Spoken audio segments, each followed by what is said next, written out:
Cette question s'adresse à Madame la ministre du Travail. Le projet que vous avez présenté ce matin au Conseil des ministres est, je le crains, un nouveau rendez-vous raté. Et je vous assure pourtant que les députés communistes ont mis toute leur intelligence et même leur subtilité pour la comprendre.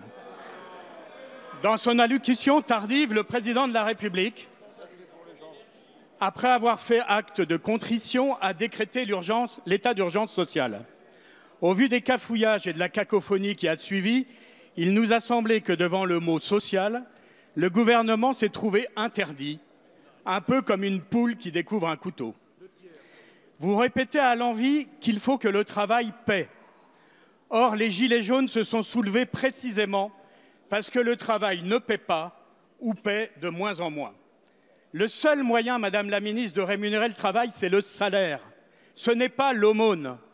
Les gilets jaunes demandent de la justice fiscale et sociale, le partage des richesses, des services publics de qualité et vous répondez par des entourloupes. D'abord sur le SMIC, qui n'augmentera pas. Seule la moitié des salariés au SMIC pourra quémander tous les 3 mois à la CAF une prime d'activité. Entourloupe également pour les retraités, avec votre demi-mesure sur la CSG et votre refus d'indexer les retraites sur le coût de la vie. Et enfin, grande entourloupe sur le financement des mesures. Pour donner un coup de pouce à ceux qui n'ont presque rien, vous allez prendre à ceux qui n'ont pas grand-chose en épargnant ceux qui ont beaucoup.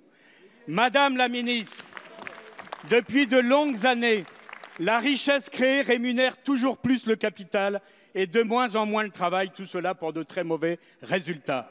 Ma question est simple, êtes-vous prêt à changer de cap, à augmenter enfin les salaires et ainsi à assurer plus d'efficacité économique et plus de justice sociale? Bravo.